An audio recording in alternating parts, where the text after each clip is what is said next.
Assalamualaikum warahmatullahi wabarakatuh. Perkenalkan, nama saya Rahmi Violi dengan NIM 1706113501, jurusan Agroteknologi, Fakultas Pertanian, Universitas Riau.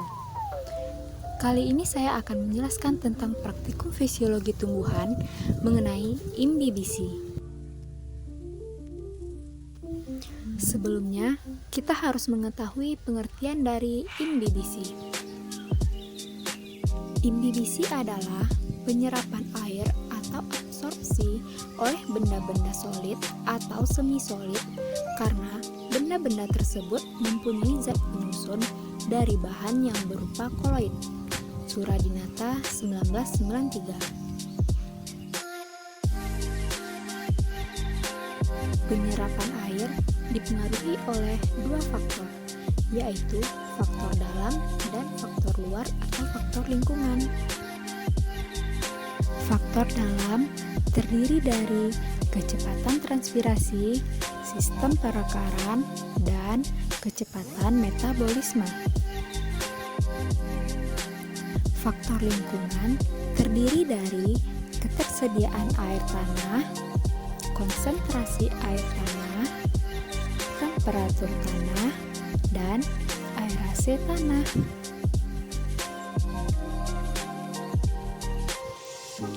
Selanjutnya, syarat terjadinya imbibisi. Yang pertama, adanya tarik-menarik yang spesifik antara air dengan benih.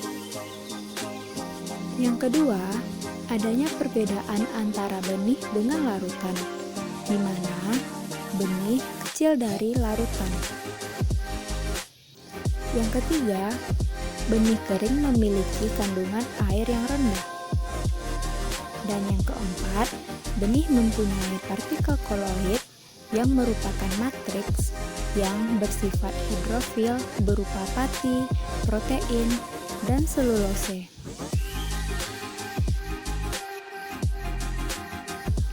Alat dan bahan yang digunakan adalah kacang tanah sebanyak 200 gram yang telah dibagi menjadi 4 bagian dan air sebanyak setengah dari aqua gelas.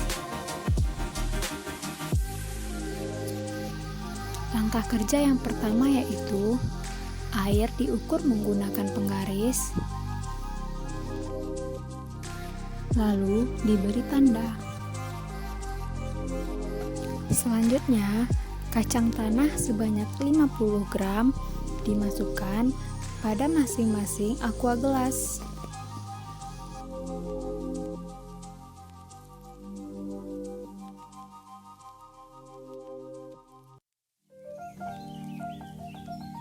Ketinggian air kembali diukur menggunakan penggaris dan diberi tanda.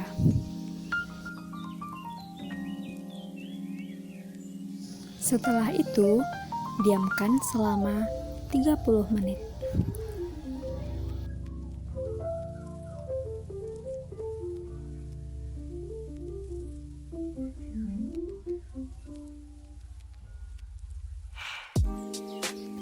Setelah 30 menit, kacang tanah dikeluarkan dari masing-masing aqua gelas.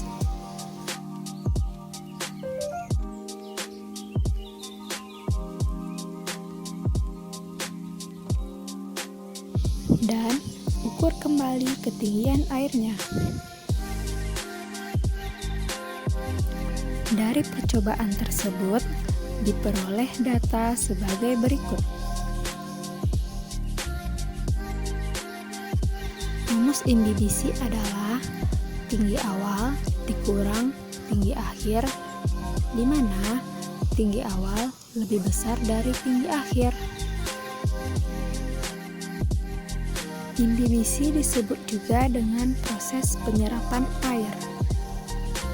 Proses penyerapan air oleh biji yaitu mula-mula adanya proses perpindahan molekul air ke dalam biji.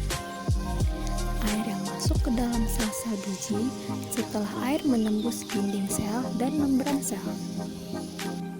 Air tersebut terus bergerak mengisi ruang-ruang antar sel sehingga air masuk ke dalam embrio dan membasahi protein serta koloid lain. Lalu dilanjutkan dengan pengaktifan enzim yang menyebabkan biji menjadi mengembang.